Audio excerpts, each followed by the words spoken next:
nzambe penza abatela abakisa elebi nake koluka na mobali bapolisier bazokanga biso toyebi eloko te bakokanga biso réponse eza te.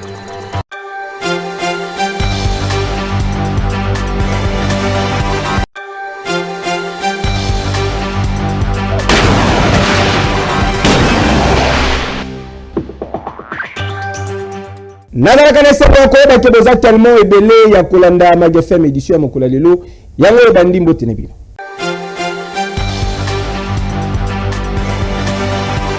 Na Kasumbalesa ba travaux ezali ko salama bazali ko réhabiliter banzela na ndenge ya kusakana te population et sepeli pe bapesi merci mingi na mokonzi ya mboka son excellence Félix Antoine Tshisekedi Tshilombo.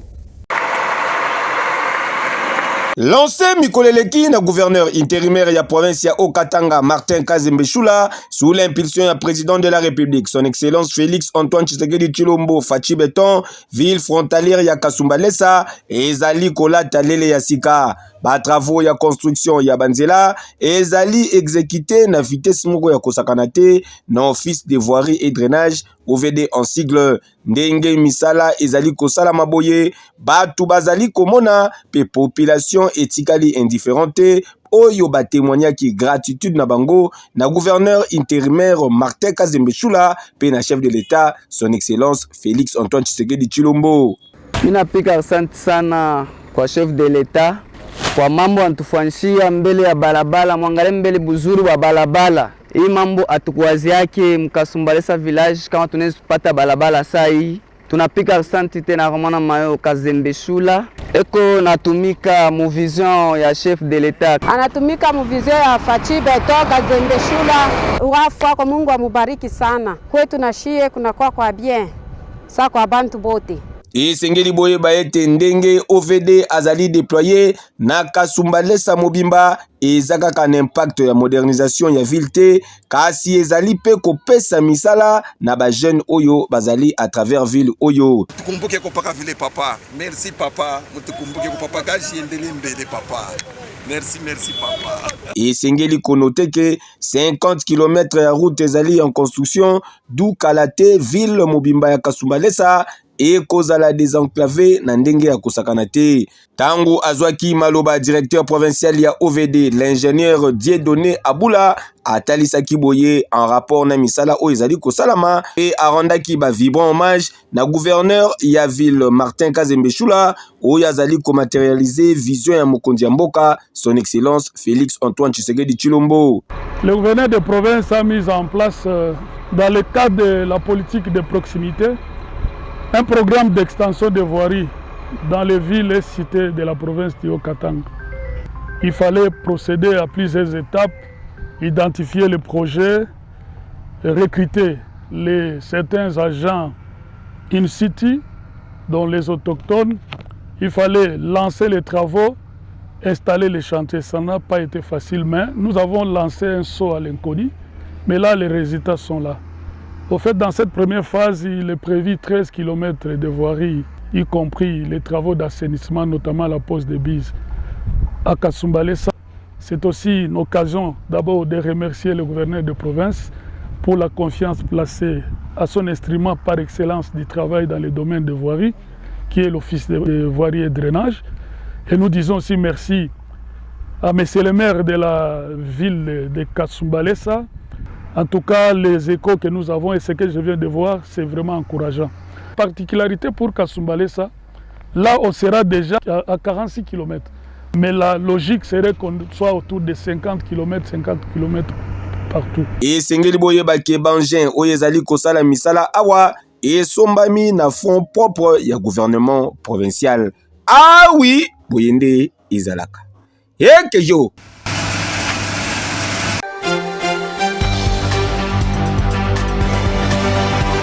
Construction anarchique na Kinshasa et Sengeli Boye Bake gouverneur de la ville province de Kinshasa, excellence Daniel Bumba Lubaki ya kitaki na 17e rue na quartier Ndalu tozali bongo na commune ya Limete sika wapi mutu atongi immeuble likolo ya collecteur. Commentaire.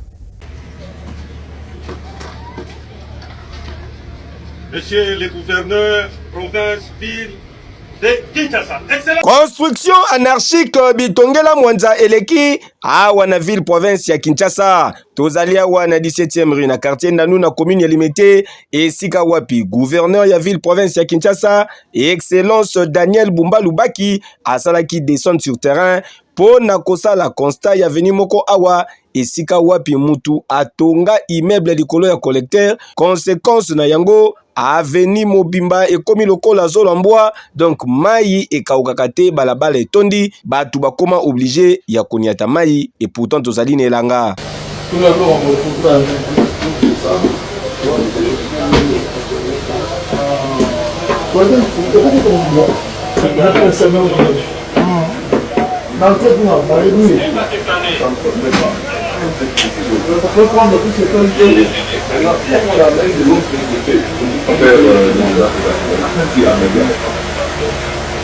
Faut casser, ça c'est démolir complètement. Cette situation, si vous prenez confiance, ça peut être 300 mètres, et voyons quoi d'autre. Même là.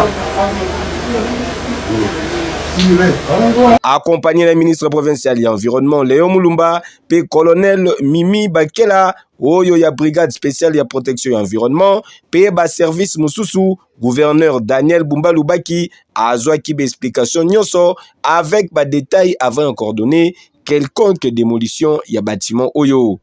Sur place Kakawana, chef de Rimoko azalaki interrogé na gouverneur ya ville Daniel Bumba Lubaki.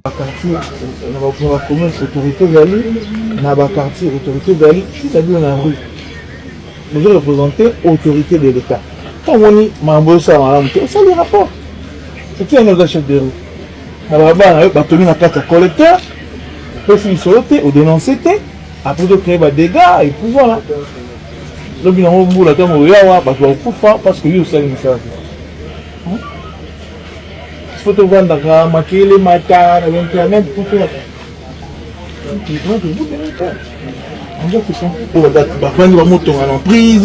dis rien.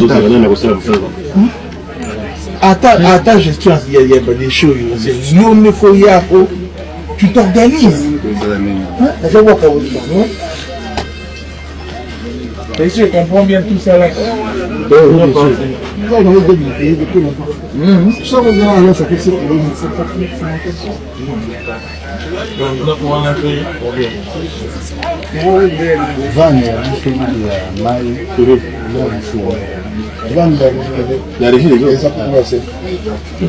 Voilà des rapports auxquels il faut appuyer. Comme cela, ça même la sécurité, c'est au niveau de la base. En tout cas, elekali batu pona nini mutema mabeboye likolo ya mbongo na yo, likolo ya bamoyen na yo, ozali ko pénaliser avenir mobimba bakoma avant ya kobima ozali obligé ya konyata mai et puis mai yango ya salité s'il vous plaît. Eh, koka moi.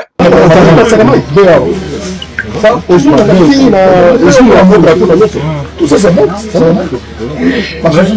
Les répercussions, si dans la maison,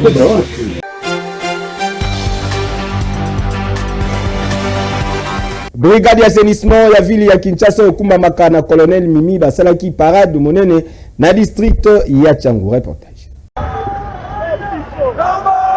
Ah oui, ezalaki penza démonstration de force brigade ya protection ya environnement oyo kumba maka epa ya colonel Mimi Bakela basalaki descente na district ya Tchangu esika wapi batambolaki na balabala façon ya kosensibiliser population po na koloba trop c'est trop balingi bazongisa makambu nyonso en ordre makambu oyo etalio tapage o nini bitekela mwanza salite na balabala bango bazali wana pour rétablir ordre boyoka communication oyo. Toujours la mission na piste pour ça là-bas encombrant pour ya tapage dur des nocturnes donc nous surtout et tout ça là des premiers mais au camera pour minutes contre des gens sonores mais les gens doivent savoir qu'il y a aussi des tapages diurnes pendant la journée donc il y a des décibels bien calculés pour même la publicité n'est pas ça là oh parce que comme un téléphone quand ça fait trop de bruit c'est comme un tapage. Alors que tu n'as pas des alliés condamnés. Il y a fois passé dans la 10,05 où les autres à Macamus c'est tapage nocturne. et tapage dur. Tout ça fait la pollution sonore. Pollution sonore. Même ici à ma classe, ça fait partie de pollution sonore. J'espère que... Ah oui, en tout cas, na Kinshasa, et Sengeli Penza ko serre ba vis po. Trop c'est trop. Eh que yo.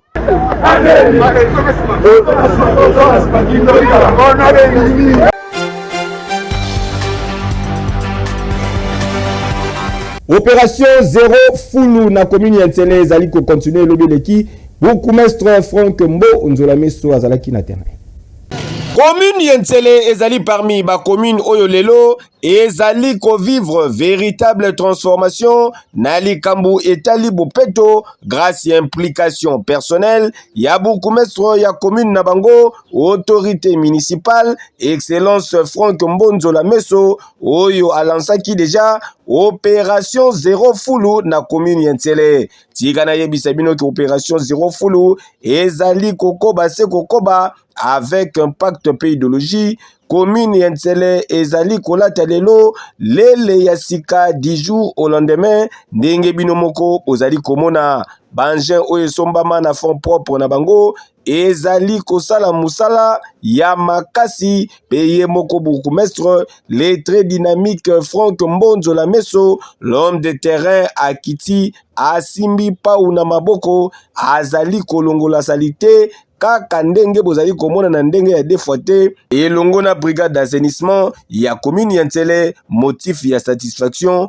pour la population pe habitant ya commune Yentele oyo batémoignaki esengo na bango Ozana Changu aza le seul bourgmestre le plus jeune azo sala misala oyo ezomonana na vision ya chef de l'état Fachi Beton Franck Mbo umela omoko moni ba mama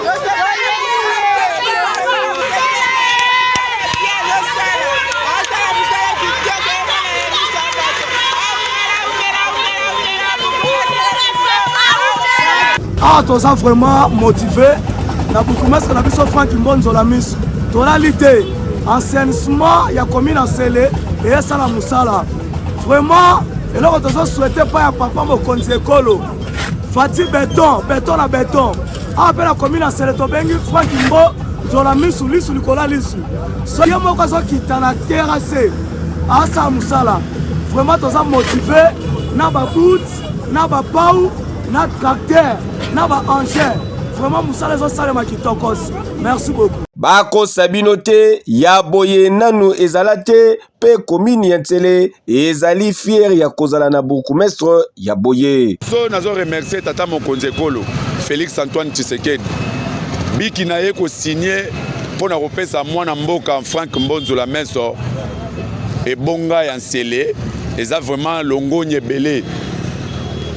Alembalisu wana te abakisa omoni ba effort oyo biki na esali tozui tratopel oyo ezapel ben ezalaki pe kozanga na commune tata mokonzi ekolo apesi ndingisa na mwana mboka Daniel Bumba apesa moko ya ben na commune ezali sou pona renforcer force mais tokosenga tata mokonzi ndenga apesi task force esa l'assainissement abosana te ba commune ndeza base eza ba commune il faut ba fond à renforcer ba bourgmestre ba fond et pesa lisu impulsion makasi potat force et yo kana lisu so ke liboso mutu kawana e boma mutu eza biloko o eza so arrêté à parquet mais sali wana plus ou moins 7 mois parquet a yera bendi atiki wana mais tata bourgmestre azaki na makokite na oya kolongola ngo mais lokola tozui pelle chargeur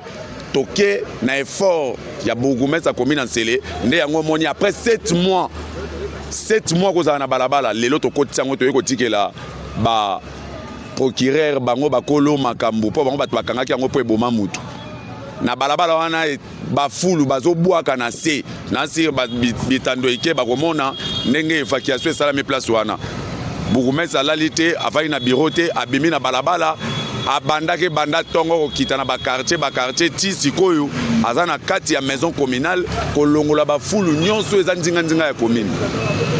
Tala! ya kosamba eza te excellence Frank Mbonzo la meso oyo bana ya commune ya Ntsele bazali kobenga mikolo oyo monsieur propre azali déterminé pour na kolave commune ya Ntsele ekoma peto na logique ya opération Kinshasa ezobonga initié na gouverneur ya ville province ya Kinshasa excellence Daniel Bumba Lubaki afin ya komatérialiser vision ya mfumo yokolo République démocratique du Congo son excellence Félix Antoine Tshisekedi Tshilombo Fachi Beton oya lingi keba kinois en particulier pe ba congolais en général ba vivre kitoko na kimia pe na environnement moko sain. Ah oui, boyende ezalaka. Yeke yo. Yewana papambo, papambo, yewana, yewana, yewana papambo, papambo, yewana.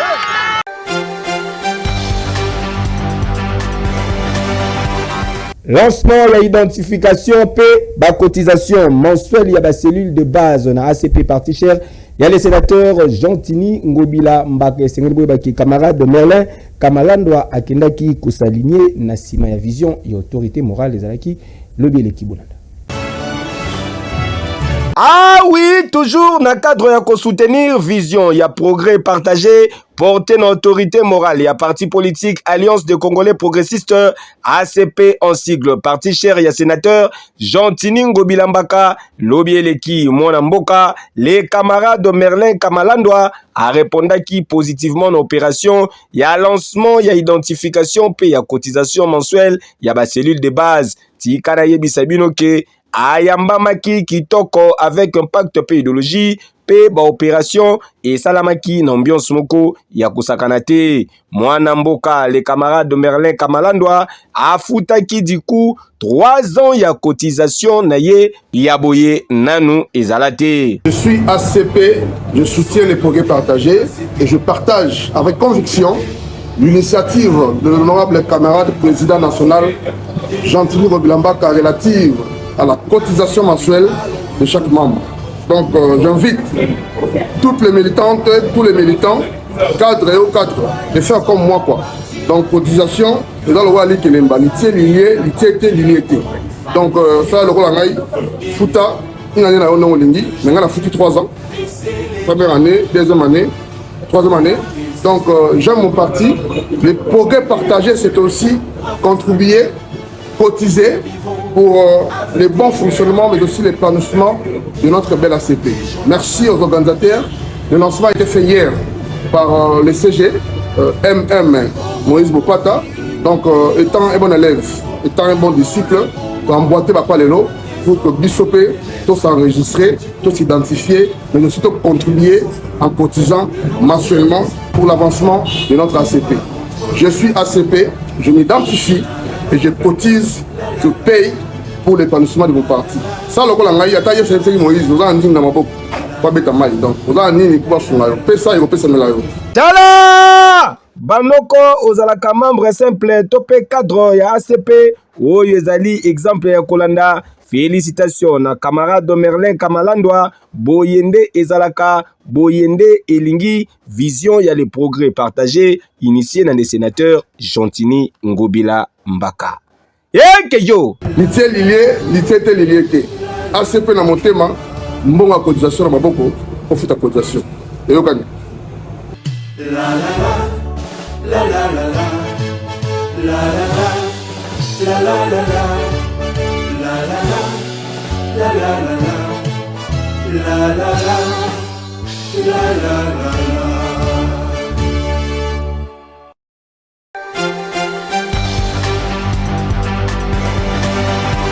Musala zoba ezalaka te tokutanaki na mwana mobali moko babengaka ye Blaise Butala nini asalaka.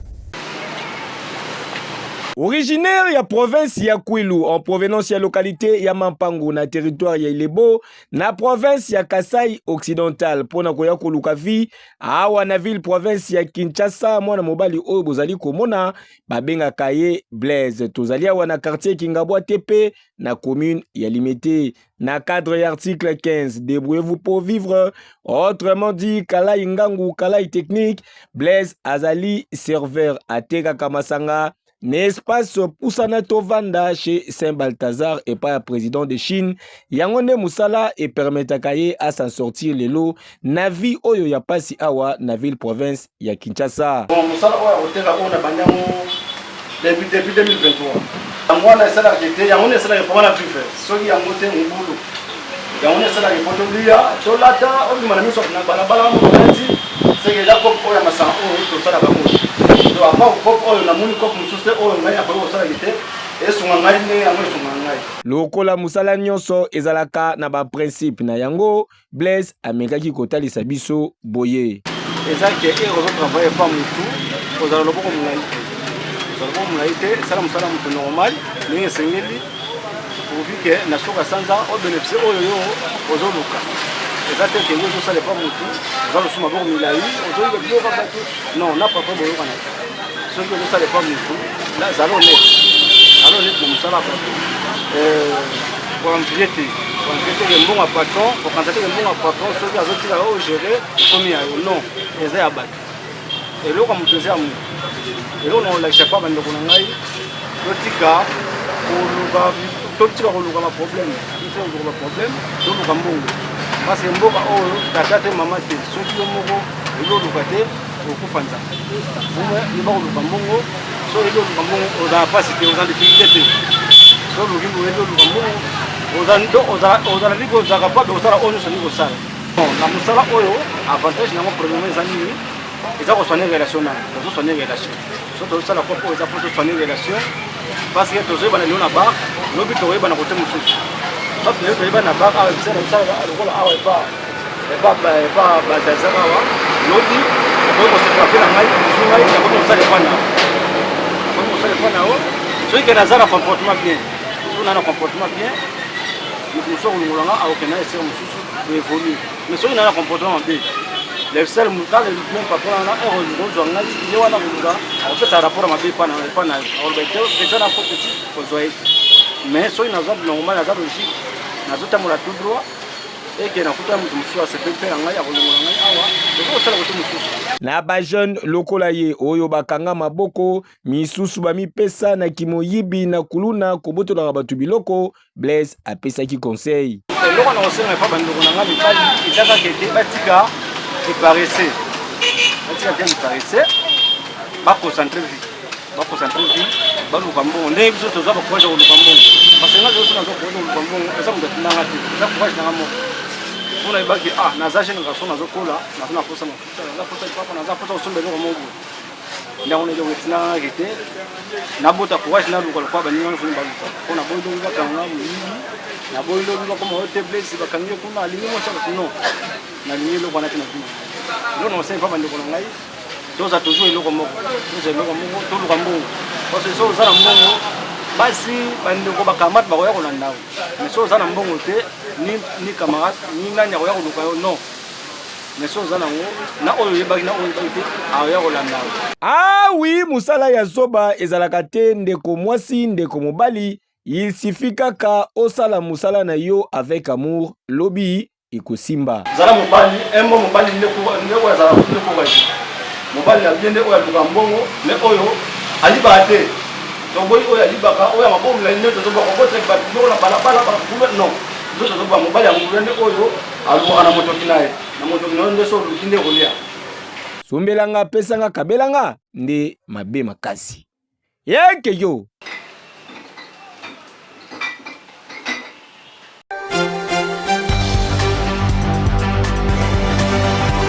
Assainissement ya ville province ya Kinshasa ezalaka na kombo trash pick-up ya mwana mboka alembolela.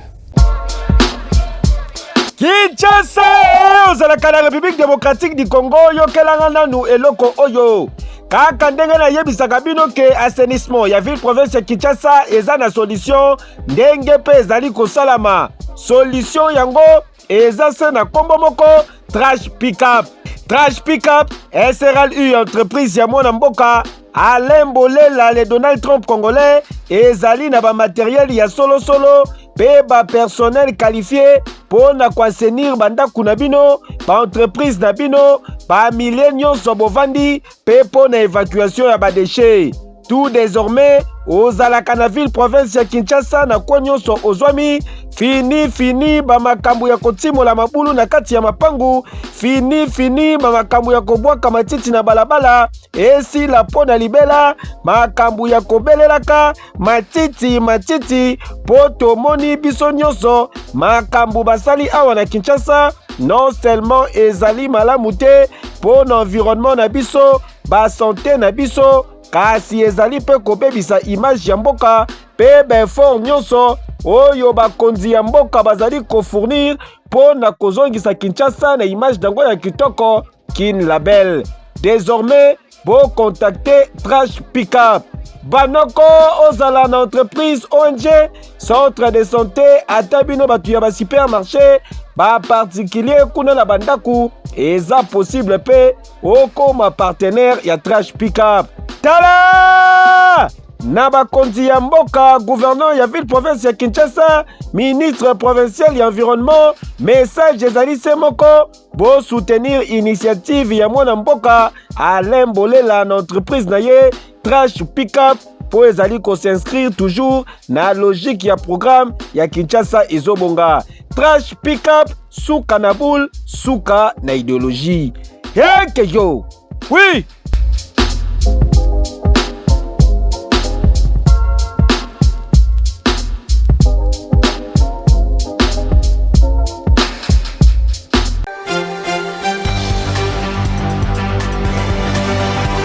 Na sepe ya mushi na commune ya Mongafula bazalaka na courant eti lelo kokamwa. Tozali na commune ya Mongafula plus précisément na quartier sepe ya mushi na localité Ngombe Lutendele awa ndenge kaka bozali komona quartier monene boye bazalaka na bango na courant te. Koto yo soki ozalaka na yo na panneau solaire te bosana na yo po moyen otala ta télévision ezate moyen charger téléphone ezalaka te. Awa bamona nano électricité te réseau ya SNEL eleka awa te SNEL ayebi bango te on dirait bavandaka na mboka moko na suka kuna na ba province nzoka bazali en pleine capitale ya République démocratique du Congo. Difficulté mingi talaka toza quartier moko eza reculé awa tosalela mingi ba panneau ba batterie toza na difficulté courant ezate tozo senga penza na l'état abongisela biso pona transport pona courant nde ekozala malamu mingi pona biso kope bota makate ebotami ne ti jeune garçon o bozali komona awa na cabine na ye asungaka population makasi pona ko charger ba téléphone pe ba biloko misusu ya mike grâce ya cabine na ye ngalo kwa na tekaka crédit na para na ngape na sungaka population msa koto yo pona za na ba panneau na ngaba batterie nde batu bayaka a charger moi téléphone a charger moi radio donc to vivara ndengwana lokwa courant non te to utiliser ming ba panneau na ba batterie kaka e bongo côté kolamba ba mama ba mona pasi na milinga ya bakoni po awa koni na koni awa koto soki mutu alambaka na makala c'est kiza luxe na ndenge ya kosakana te po mbongo iza pasi po tofungwami te toza lokola bato baza na zamba po na kolamba kaka na bakoni tolamba kaka na bakoni soko oza na mwa mbongo na yo osombi mwa makala biso bato toza mbongo te ka koni. Papa directeur général ya SNEL le papa Fabrice Lusinde na Ngombe Lutendele awa tozali na commune ya Mongafula bazali kozela yo batuni osalaka nini? Question directe.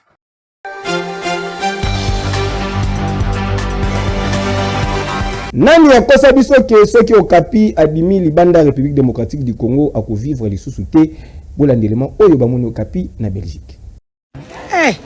Oh abimaka te soka bibi akokufa esi bazwela solution ye aya na ye wana na okapi te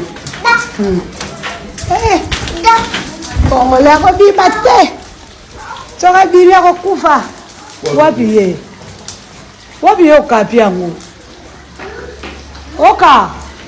No, he's probably outside. Outside where? Down there. Then I come into so over the band outside. What be here? Oka no.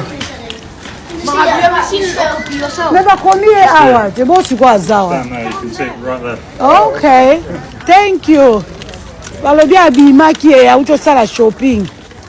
Aye ko pema. wapi ye oka ye tala ye yaya yeyo o abimaka te o abimaka te o nani asi aye a Londres bapesa ye visa abimaka te akokufa saka ye na mundele azwela ye solution yeyo Congo